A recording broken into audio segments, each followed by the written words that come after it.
The Bloop sound anomaly. In the summer of 1997, a sound was recorded in the depths of the South Pacific that would baffle scientists, spark wild theories, and become one of the most enduring mysteries of the ocean. It was a noise so loud, so powerful, that it was picked up by underwater microphones, hydrophones, over 3,000 miles apart. The National Oceanic and Atmospheric Administration, or NOAA, called it the Bloop. But what they heard was unlike anything ever recorded before. The Bloop was not a whale song, not the rumble of an earthquake, not the groan of shifting ice. It was a low-frequency, ultra-powerful, organic-sounding roar that rose in pitch and then faded, lasting less than a minute. The sound was so intense that, if it had been made by an animal, that creature would have to be far larger than any blue whale. Larger, in fact, than any known life form on Earth. NOAA scientists tried to triangulate the source. The coordinates pointed to a remote patch of ocean west of the southern tip of South America, near the so-called Point Nemo, the oceanic pole of inaccessibility, the farthest point from any land on the planet. There, in the cold, crushing darkness, something had made a sound that echoed across the Pacific. Speculation exploded.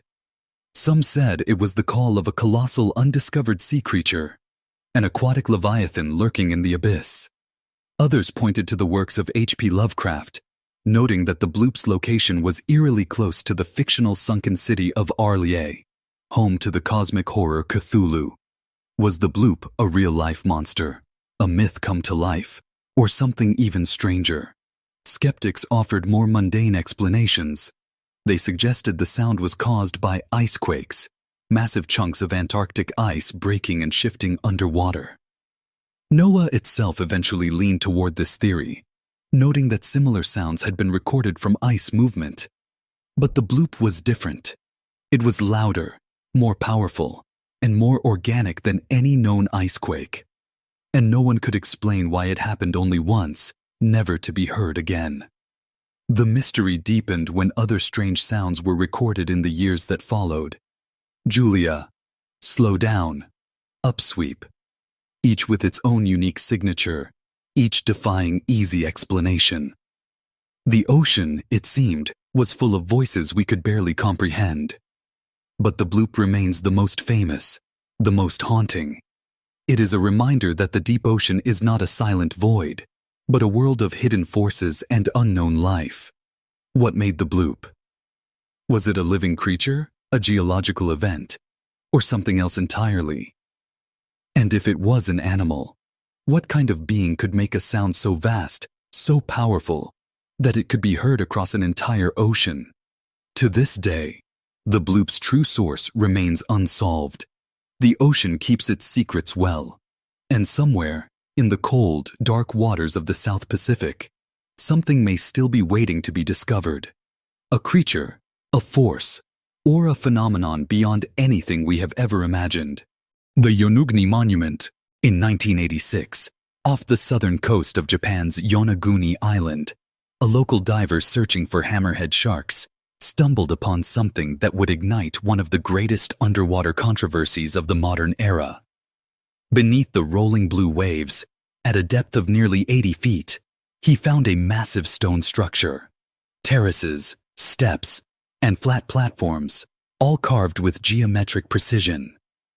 The world would come to know it as the Yonaguni Monument, and for decades, scientists, explorers, and dreamers have argued over one question.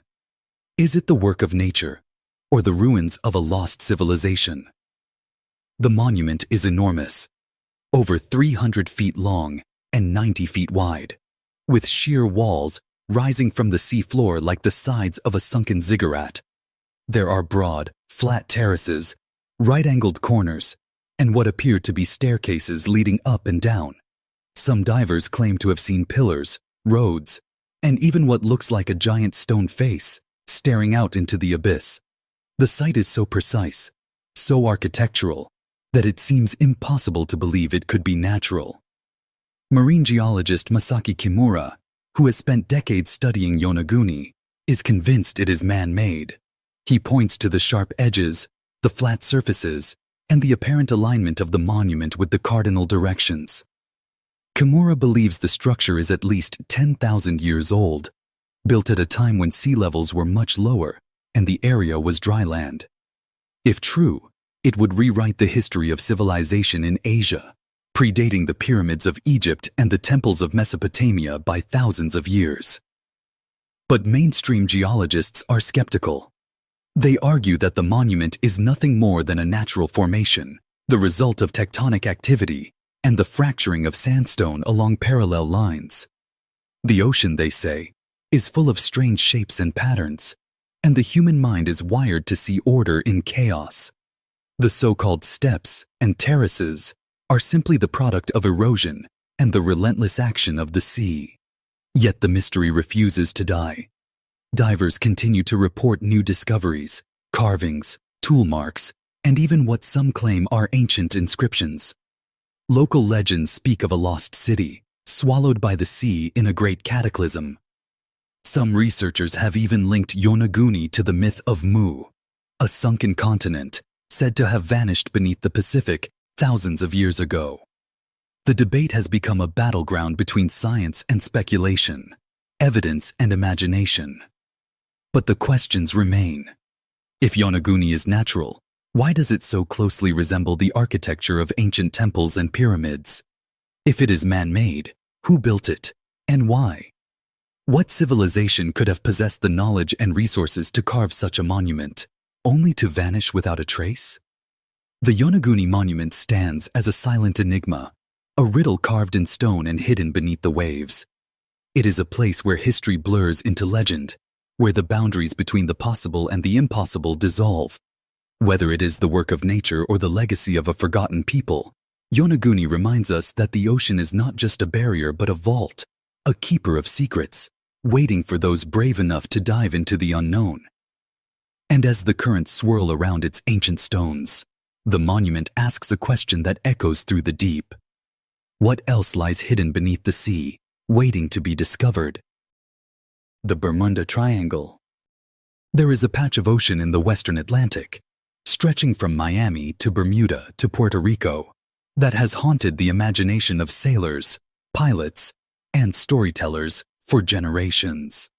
The Bermuda Triangle, sometimes called the Devil's Triangle, has become synonymous with vanishing ships, lost planes, and mysteries that defy explanation. But is this region truly cursed? Or is it simply the world's most famous maritime myth? The legend of the Bermuda Triangle began in earnest after World War II, when a series of high-profile disappearances captured the public's attention. In December 1945, 5 U.S. Navy bombers, Flight 19, took off from Fort Lauderdale on a routine training mission. The weather was clear, the pilots experienced, but within hours, all 5 planes vanished without a trace. The rescue plane sent to find them disappeared as well. No wreckage was ever found. The Navy's final report: cause unknown. Over the decades, the list of missing vessels has grown. The USS Cyclops, a massive Navy cargo ship, disappeared in 1918 with 309 men aboard, the single largest non-combat loss of life in U.S. Navy history. The passenger plane Star Tiger vanished in 1948, followed by the Star Ariel in 1949. The cargo ship SS Marine Sulphur Queen was lost in 1963. In each case, the same pattern: no distress call, no debris, no survivors. Theories abound. Some blame sudden storms, rogue waves, or powerful underwater currents. Others point to magnetic anomalies, strange fluctuations in the Earth's magnetic field that could confuse compasses and navigation systems. There are stories of methane gas eruptions from the seafloor, capable of sinking ships in seconds. And then there are the more outlandish ideas: time warps, alien abductions, underwater pyramids, and portals to other dimensions. Skeptics argue that the Bermuda Triangle is a manufactured mystery, fueled by sensational books and movies.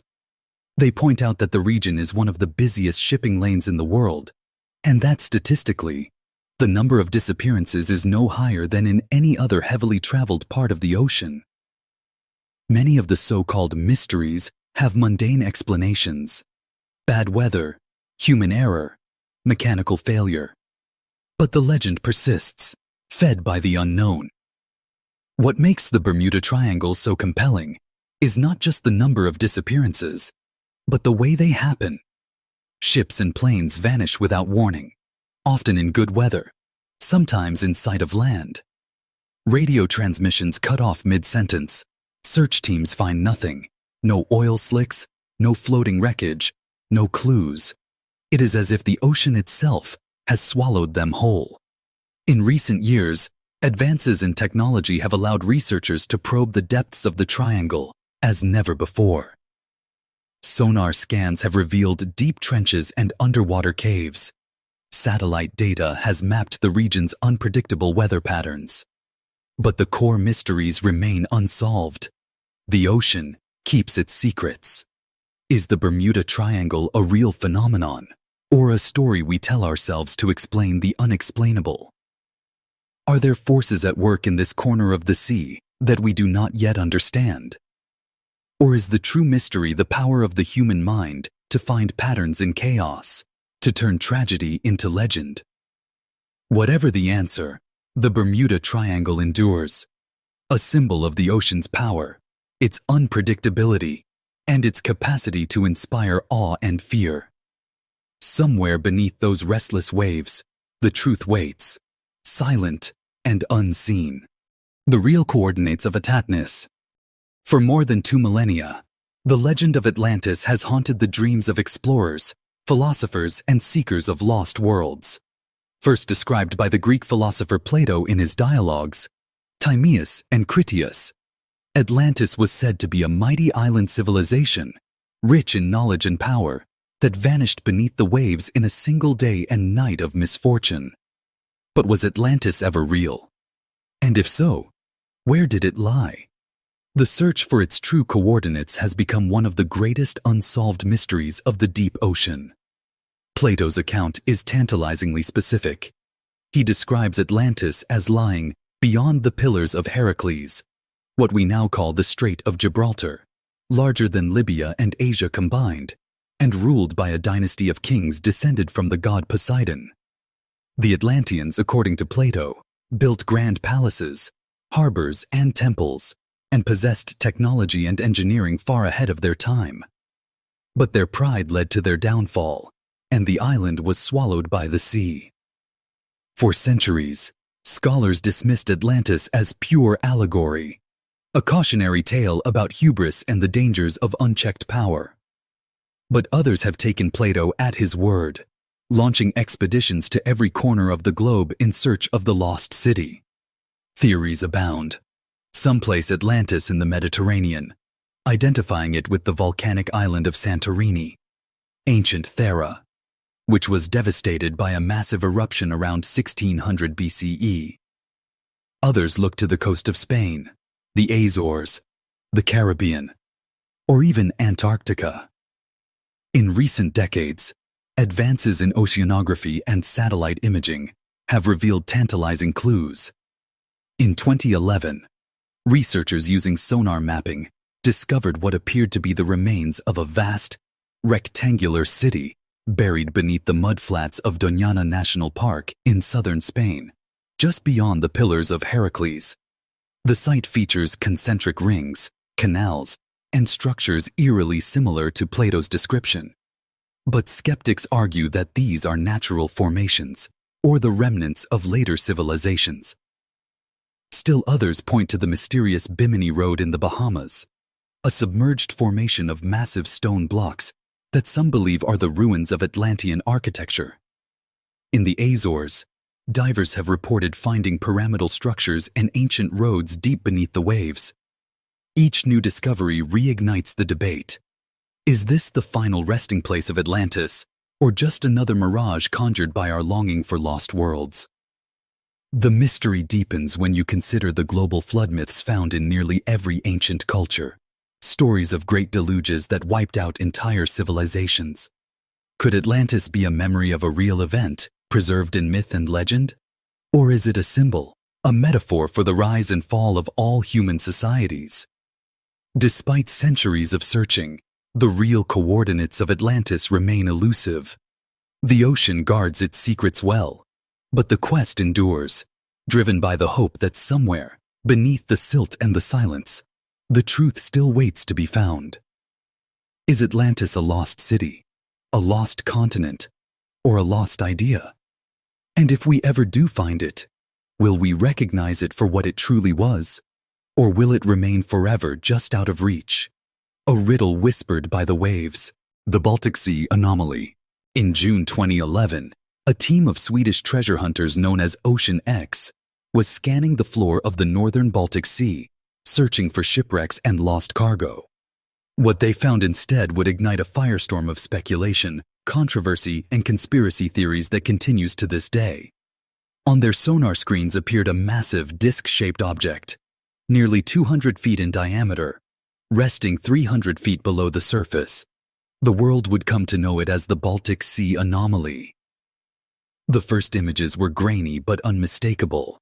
A perfectly round formation, with sharp edges and what looked like a long runway or skid mark trailing behind it.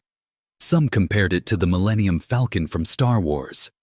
Others saw the outline of a crashed UFO, a sunken fortress, or the ruins of an ancient civilization. The object seemed to rise 10 to 13 feet above the sea floor, with strange right angles, stair-like features, and even what appeared to be a set of corridors or passageways. When the Ocean X team returned for a closer look, the mystery only deepened. Divers reported that their electronic equipment malfunctioned near the anomaly. Cameras, phones, and even satellite phones would not work when directly above the site. The surface of the object was covered in a layer of soot or burnt material, and samples taken from the site contained unusual metals and minerals not commonly found in the Baltic region. Speculation exploded across the internet. Was the anomaly a crashed alien spacecraft buried for thousands of years beneath the sea? Was it the remains of a secret Nazi weapon lost during World War II? Or was it evidence of a lost civilization, a Stone Age temple or fortress swallowed by the rising waters at the end of the last ice age? Mainstream scientists offered more mundane explanations. Some geologists argued that the anomaly was nothing more than a glacial deposit, a rock formation shaped by the movement of ice sheets during the last ice age. The strange shapes and angles, they said, were the result of natural fracturing and erosion, not the handiwork of ancient engineers or extraterrestrials. But the Ocean X team and their supporters remained unconvinced, pointing to the object's symmetry, the unexplained electronic interference, and the odd materials found at the site. The Swedish government, for its part, has shown little interest in further investigation. Funding for additional dives has been scarce, and the site remains largely unexplored. Some believe this is due to the cost and danger of deep-sea exploration. Others suspect a cover-up, a deliberate effort to keep the anomaly's true nature hidden from the public.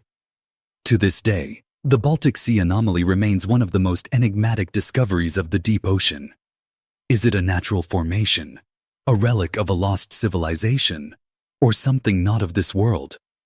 The evidence is tantalizing, but inconclusive. The ocean, as always, keeps its secrets well. What lies beneath the cold, dark waters of the Baltic?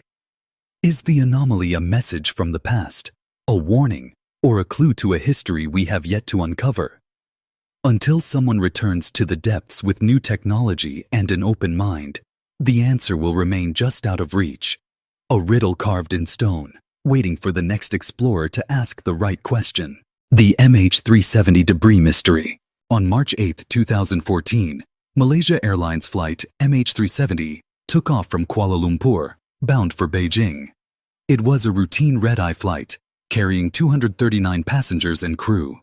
But somewhere over the South China Sea, the plane vanished from radar. No distress call, no warning, just silence. What followed was the largest and most expensive search in aviation history. A global hunt that would span years, cross continents, and ultimately leave more questions than answers. The fate of MH370 remains one of the greatest unsolved mysteries of the deep ocean. In the days after the disappearance, search teams scoured the South China Sea, then shifted to the Indian Ocean as new satellite data suggested the plane had turned west, then south, flying for hours before finally running out of fuel. The search zone was vast, an area of ocean so remote and deep that it had barely been mapped. Ships and planes combed the waves, but found nothing. Families waited, desperate for news, as theories multiplied. Hijacking, sabotage, pilot suicide, even abduction by unknown forces. Then, in July 2015, a breakthrough.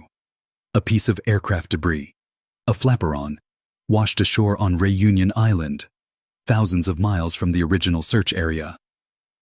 Over the next few years, more fragments appeared on beaches in Mozambique, Madagascar, and Tanzania. Each piece was painstakingly analyzed, and most were confirmed to be from MH370.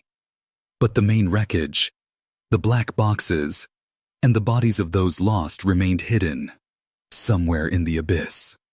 The discovery of debris only deepened the mystery. How did the plane end up so far from its intended route? Why did it fly for hours with its transponder turned off, making deliberate turns that suggested human intervention? And why, despite the most advanced technology and international cooperation, has the main wreckage never been found? Some investigators believe the debris points to a controlled ditching, with the plane gliding into the ocean rather than crashing at full speed. Others argue that the scattered fragments suggest a high-speed impact, with the aircraft breaking apart on contact with the water. The lack of floating luggage, life jackets, or bodies has fueled speculation that the plane sank quickly, swallowed by the depths before anything could escape. Conspiracy theories abound. Some claim the plane was hijacked and flown to a secret location, its passengers held hostage or worse. Others suggest a cover-up, with governments hiding the truth to protect sensitive information or avoid blame. The ocean, as always, offers no answers, only silence. The search for MH370 has pushed the limits of deep-sea technology. Autonomous underwater vehicles have mapped vast stretches of the Indian Ocean floor, revealing underwater mountains, trenches, and shipwrecks never before seen by human eyes. But the plane itself remains elusive, a ghost lost in the blue. For the families of those aboard, the lack of closure is a wound that never heals. Every new piece of debris brings hope, then heartbreak. The ocean gives up its secrets slowly, if at all. What really happened to MH370? Was it a tragic accident? A deliberate act? Or something stranger still? Until the wreckage is found, the mystery will endure, a reminder of how little we truly know about the world's last great frontier, and how easily even the largest objects can vanish without a trace in the deep ocean. Ghost ship Mary Celeste. On December 4, 1872, the British brigantine Dei Gratia was sailing through the choppy waters of the Atlantic, about 400 miles east of the Azores, when her crew spotted a vessel drifting aimlessly. As they drew closer, they saw the name painted on the bow, Mary Celeste. The ship was under partial sail, her hull intact, and her cargo of industrial alcohol undisturbed. But when the boarding party climbed aboard, they found the ship eerily deserted. The captain, his family, and the entire crew, 10 people in all, had vanished without a trace. The Mary Celeste was in seaworthy condition. There was no sign of struggle, no blood, no evidence of piracy or foul play. The lifeboat was missing, but the ship's log, navigation instruments, and even the crew's personal belongings were still on board. The last entry in the log was dated 10 days earlier, and nothing in it hinted at disaster. Food and water were plentiful. The only clues were a few feet of water in the hold, a broken pump, and some disarray in the cabins. Nothing to explain a mass abandonment. The mystery of the Mary Celeste has haunted maritime history ever since. What could have compelled an experienced captain like Benjamin Briggs to order his crew and family into a small lifeboat, leaving a perfectly good ship behind? Theories abound, each more bizarre than the last. Some suggest a sudden waterspout or rogue wave flooded the deck, making the crew fear the ship was sinking. Others point to the cargo, 1,701 barrels of denatured alcohol, some of which were found leaking.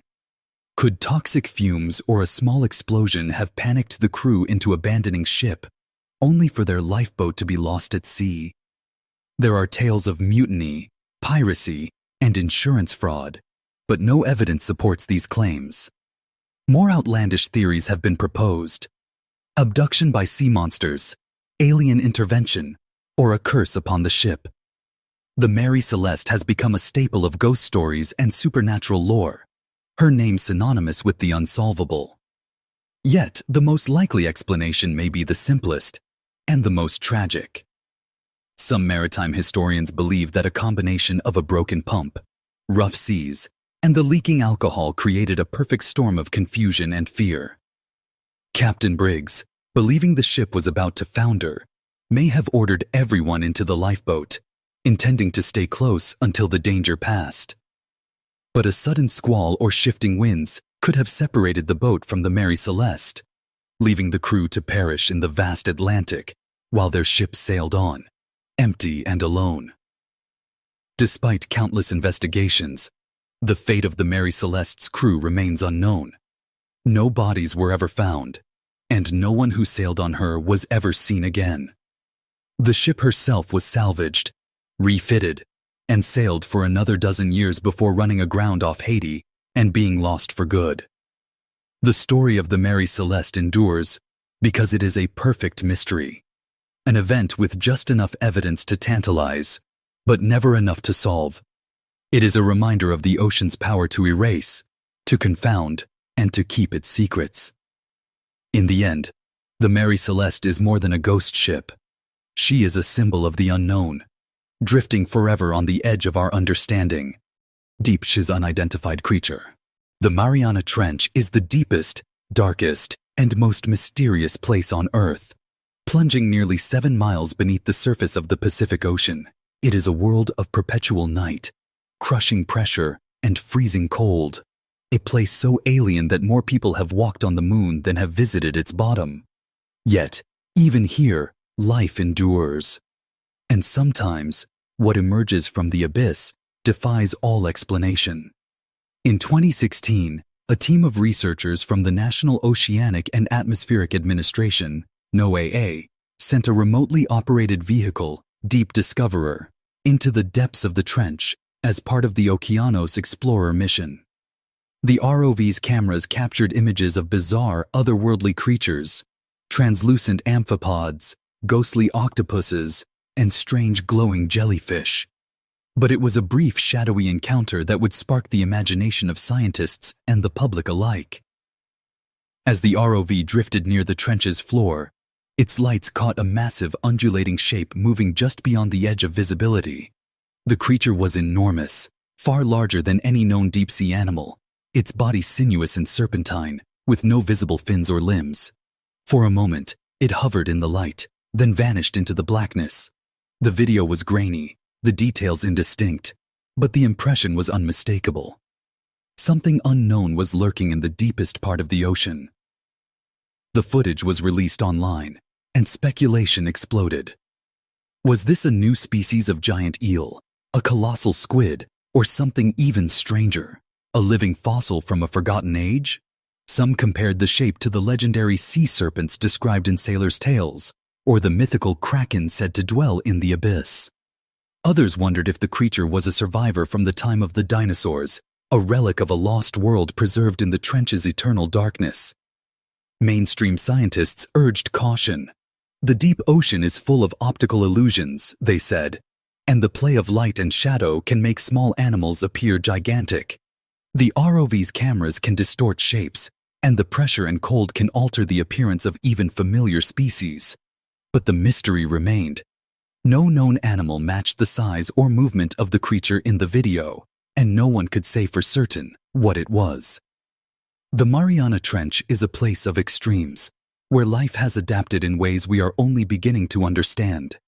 In recent years, researchers have discovered new species of amphipods, worms, and even fish that can survive the crushing pressure and toxic chemicals of the trench. But the vast majority of its inhabitants remain unknown, their secrets hidden in the darkness. What else might be waiting in the depths? Could there be giant predators, unseen by human eyes, hunting in the black waters?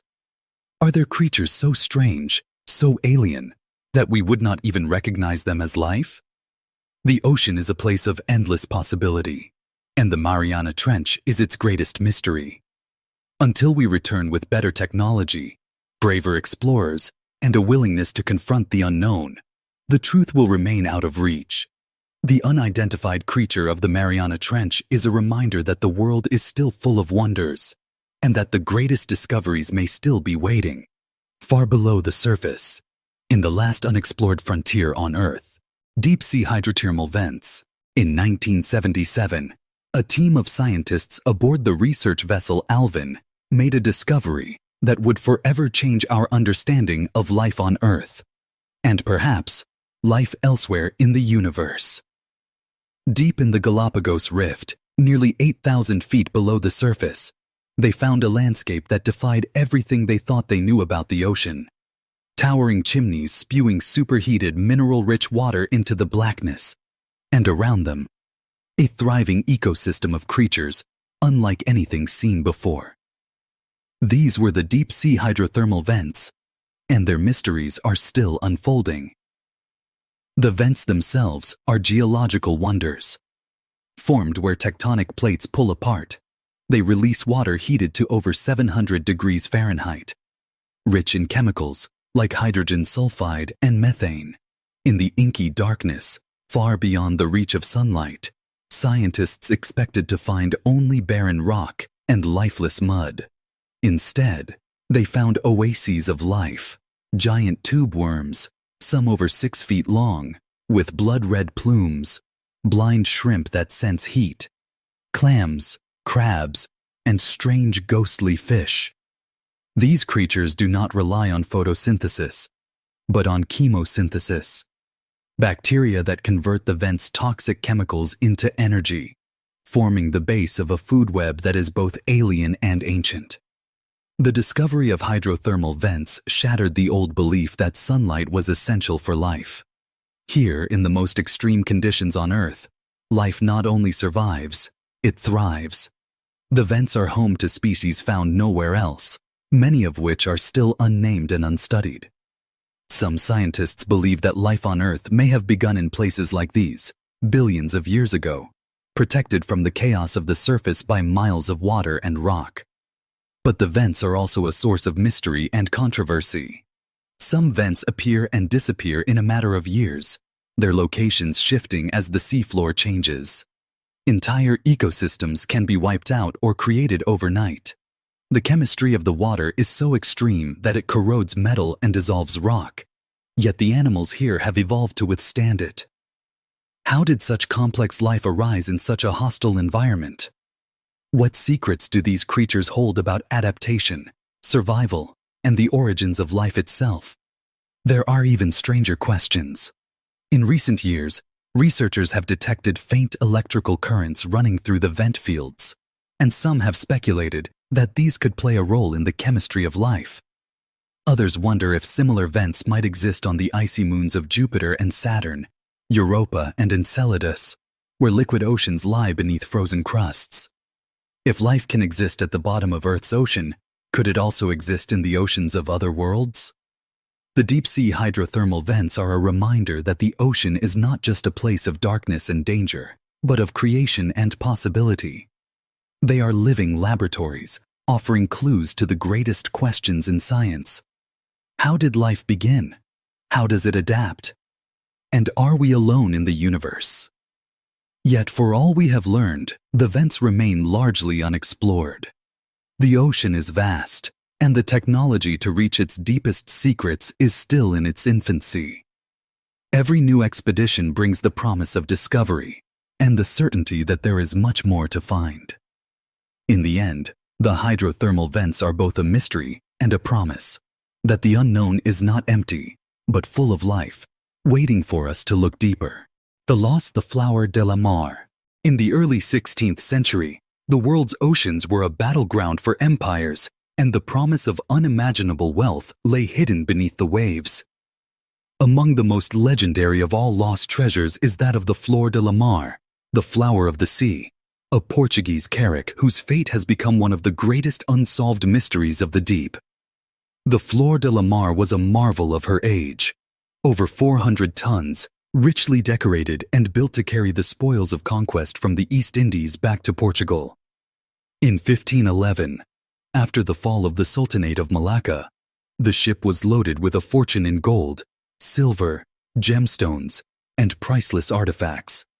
Booty said to be so vast, it would have made the Portuguese crown the richest in Europe. The ship's captain, Afonso de Albuquerque, was a legend in his own right, a conqueror and explorer whose ambition matched the scale of his prize. But the sea is a cruel master. As the Flor de la Mar set sail for home, she was caught in a violent storm in the Strait of Malacca. The ship struck a reef and broke apart, her treasure spilling into the churning waters. Albuquerque survived, but the treasure was lost, swallowed by the sea, never to be seen again. For centuries, the legend of the Flor de la Mar has haunted treasure hunters, historians, and adventurers. The value of her lost cargo is estimated in the billions, but the true worth lies in the mystery itself. Where did the ship go down? What became of her treasure? And why, after more than 500 years, has no one been able to recover even a single gold coin? The search for the Flor de la Mar has been plagued by false leads, treacherous waters, and political intrigue. The Strait of Malacca is one of the busiest and most dangerous shipping lanes in the world, its seabed littered with wrecks and debris. Shifting sands, strong currents, and poor visibility make exploration nearly impossible. Dozens of expeditions have tried and failed, some vanishing themselves into the depths. There are rumors of secret maps, coded diaries, and hidden clues passed down through generations. Some believe the treasure was salvaged by local fishermen and quietly dispersed, its riches melted down and lost to history. Others insist the wreck still lies undisturbed, protected by the silt and the silence of the deep. The Malaysian and Indonesian governments have both laid claim to the site, adding another layer of complexity to the search. But the greatest mystery may be why the Flor de la Mar's treasure has never been found, despite modern technology and relentless effort. Is it simply lost in the vastness of the ocean? Or is there something more at work? A curse, a secret, or a story too powerful to be revealed? The legend of the Flor de la Mar endures because it is more than a tale of gold and jewels. It is a story of ambition, loss, and the eternal lure of the unknown. The ocean keeps her secrets well, and the greatest treasures may be those that remain just out of reach, waiting for the next dreamer to try their luck. As long as there are mysteries in the deep, the Flor de la Mar will call to us, a whisper from the past, a promise of fortune, and a reminder that some secrets are meant to stay hidden beneath the waves.